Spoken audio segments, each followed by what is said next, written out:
Good afternoon. My name is Chris Adam with Youth Pledge for Employers, and I'm delighted to be joined by Rebecca Bewley, the manager at Cotman House. Hello, Rebecca.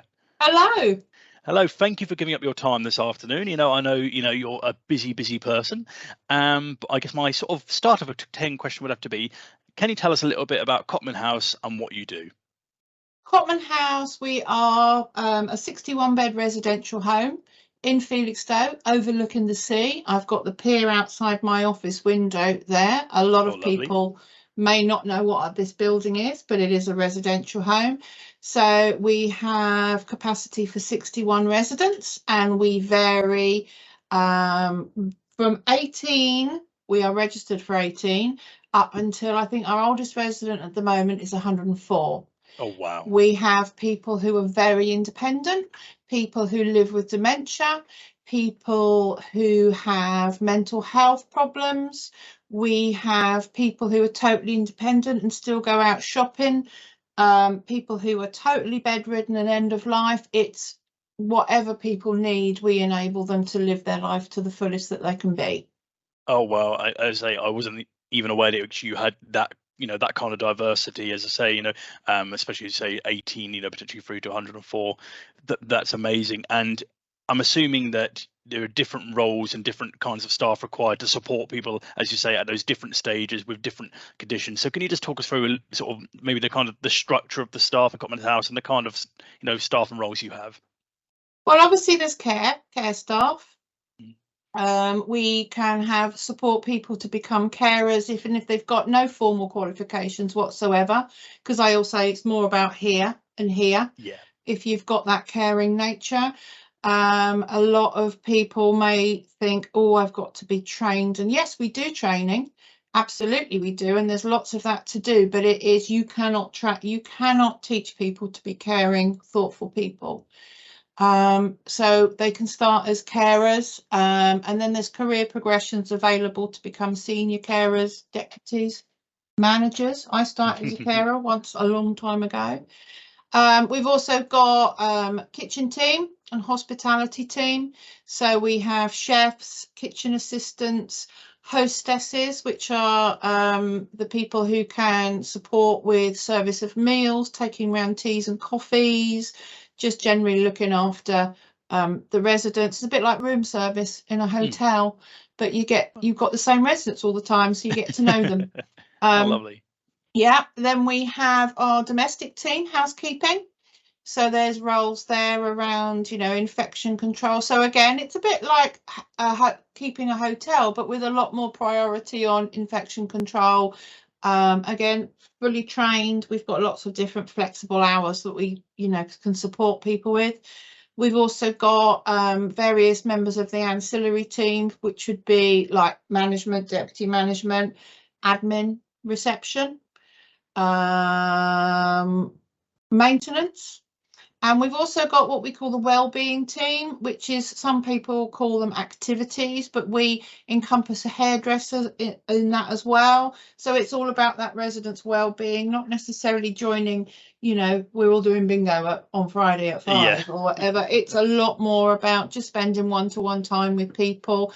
Perhaps they're having a bit of a pamper session, having their nails done, reading to them, listening to some music. So yes, there's structured activities we do, but everybody's involved in the residents' well-being. So even the domestics will be able to have a chat as they're working. It's all at the end of the day, we're working in their home. It's their home that we are working in. They're not living in our home. I think that's a lovely way actually of thinking of it as well. And to be honest, I say my view as someone who, as I say, doesn't know this sector that well, I wouldn't have thought about it that way, but actually that makes, as you say, perfect sense, that it is their home, and so you're operating within that. And you touched on this a little bit at the start of your answer there, where you were talking about how it's more about someone being caring, and as you say, it's more about sort of here than up here. Alongside sort of being a caring individual, if someone wants to come in and work at Cotman House, what kind of personality traits do they need?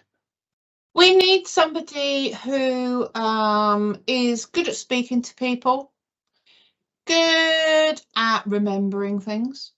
That can help a lot in things like how they like their teas, their coffees, asking them, personality wise, we're a great team here. We like to have a bit of a laugh. because if I've got a happy team, I've got happy residents, and residents Yeah. enjoy that too. Obviously our residents do get visitors and their families coming in the home, but some of our residents don't get very many visitors at all.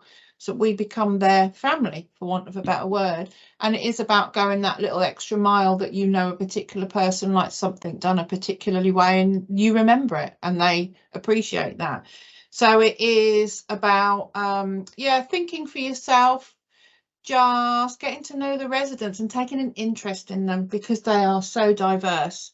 We have so many different personalities, cultures, professions, people who've been through some amazing things in their life, and it's as fascinating for us to actually hear about them.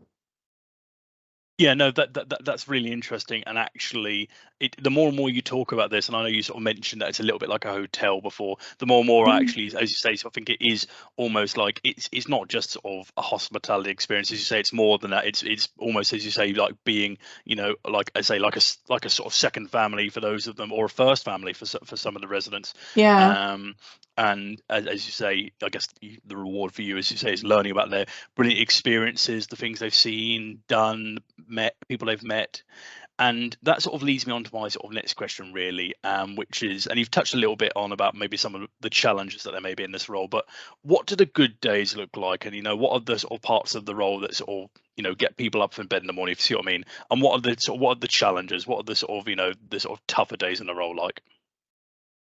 I would say the tougher days are probably when we're losing a resident, end of life care, but we support all staff to get involved in that. And we've actually been doing our accreditation with St Elizabeth Hospice to support the staff, the family and the resident to get, the best end of life that they themselves want. So that can be tough.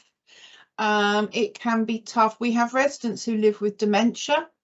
But we're quite unique in that we don't have a dementia unit. The whole home is free for every resident to go around. Oh, wow. Because we're actually built in a cliff, so there's 5 floors. We're not, you'll pull up and you'll think, oh, this isn't very big. And then you come in and you see, because we're built in the cliff, we overlook the sea.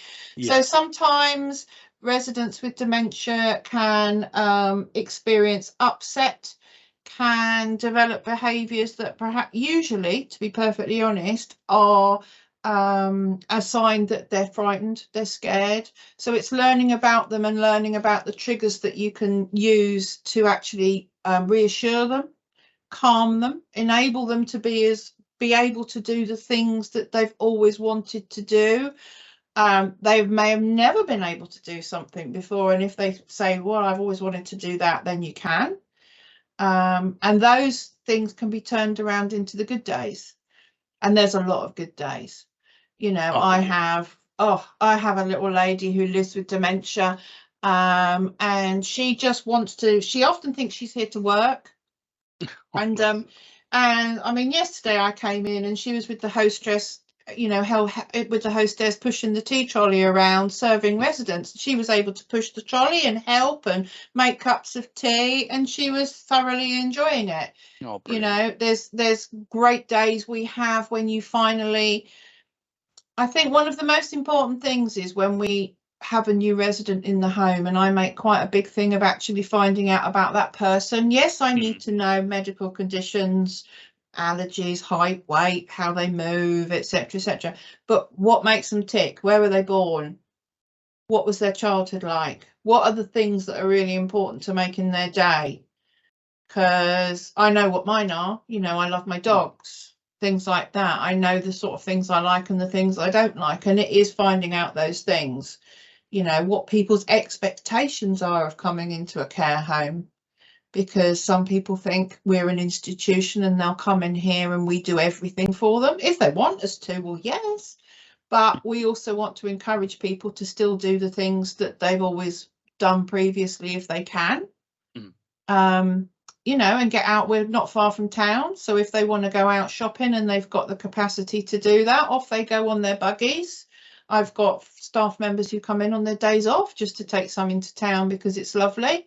Oh. It's like, well, I'm nipping into town. Does he want to come and join me for a coffee or something like that? That's fine. It is just knowing those little extra things that residents like, and it will absolutely make their day. And this is probably one of the most rewarding careers there are. It's tough. It has its tough times, but yeah, you do go home thinking, yeah, that was good. Did that today. No, I very much felt as you were describing that there, that I guess in this career bar specific, like as you say, the bad days can be really bad, but as you say, the good days can be really good as well. It's almost from one extreme to the other, but as you say, I know it all balances out. But no, that's really nice to hear. And you sort of so you touched on it a little bit before about sort of the kind of skills you want people to come in with. If you have had younger people come in who have taken roles, as say in any shape or form in Cotman House, like sort of if it's been their first or second job, what kind of experiences have they gained? What kind of reactions have they had, if you see what I mean?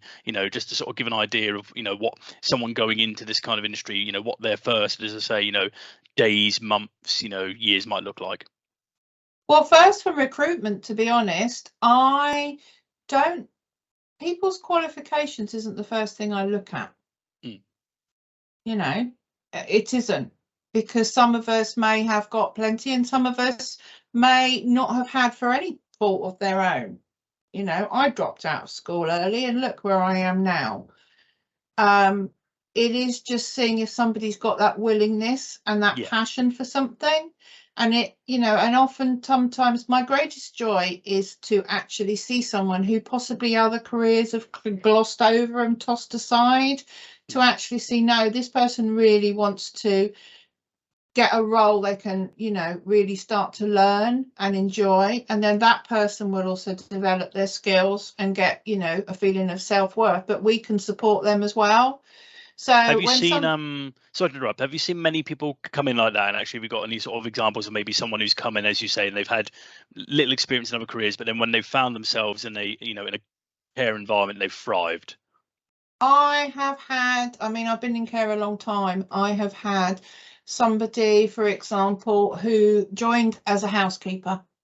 They joined as a domestic, a housekeeper.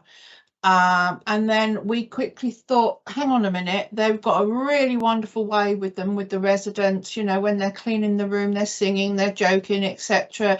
And then it was like, would you consider, doing some care? Yeah. And then they absolutely thrived because they get it. They get that sort of importance of why the little things are important to people. Just the little treating them as a human being and finding out about them, making them the center of everything. I've had a few where we've had people and it's a case of they may be their first job. I've had people who have retired and thought about coming back into something, and it's like, oh, we'll give them a go. I'm always willing to give people a go. And then, wow, you can spot that sort of untapped talent there. And it is lovely to see because the residents love it. I love it because I've got a really good member of staff, and it's nice to see the staff member actually going, yeah, I'm more than happy to come in and help here, or I've bought this in today for somebody because I know that's their favourite. And it's like, oh, brilliant. When I get people come to me, so would it be possible if we could get this or that because they've mentioned it to me while I was doing this? It's like, yeah, those are the sorts of things we need to know about people, to make their lives. And it is quite, self-centered at the end of the day. You do get a brilliant feeling at the end of the day when you think, yeah, I did a good job today. Good job. It's also actually so nice to know that it's such a supportive environment as well, in terms of, a lot of people go into a lot of careers and maybe they have, as you say, ideas or things they want to do, and they don't get the chance to do it. Whereas, as you're saying, people might come in and they say they might talk to a resident and think like, what, it'd be great to get this stuff and put that opportunity on for them. So it's really nice to know that as an employer, as you say, that you're welcoming that and you're wanting it from from your employees. And I guess this sort of really leads into my last question, really. And I say you've sort of touched on your career and sort of said how you've had a career in care. Looking back on your experiences now and the things you've learned, mistakes you've made, things you've achieved, if you could go back and let's say speak to 17-year-old Rebecca, before you, or whether she was trouble or not, if you're about to go out on your your career journey, what's the one piece of career advice you would give to your younger self? Oh my gosh. That would probably be, get out there and try it. Ask. because, you know, I was a very high achiever at school, but dropped out for various reasons. And then when I was 21, I got married. And then I did a little bit of Open University while my son was young, but it wasn't until he was 7 that I needed a job. I'd moved to Felixstowe. I'd had a husband who was very poorly and he'd passed away. So I'd been caring for him, and I thought I'll give a bit of, see if I can do care. And I did home care for a while because it fitted in around my son's age, etc., in school. And then I thought, actually, and I never intended to come into this you know, industry. I found I loved it and apparently was quite good at it. So then I became a senior carer, a coordinator. Then I went to work in nursing home, residential home as a carer and a senior. And I wish I had known that that pathway was there right back when I started my career, because when I was a carer, I never ever thought, it didn't even occur to me that I could be a manager. It just didn't. I don't know why. I'm an intelligent person, but it's more about this and this and understanding. So I don't know why I'd ever even thought that I could achieve what I've achieved now. So that is one of the best things about this job, is to employ people who I can see who don't appreciate what they can actually do, and that this career especially has a lot of roles that might fit people who might not necessarily fit in an office, in a 9 to 5. You know, it's an all encompassing, you know, where we celebrate diversity, people's personalities, their characteristics, as much as we do for our residents. So as a manager, and as Caring Homes is our employer, our overall employer, it's something we embrace.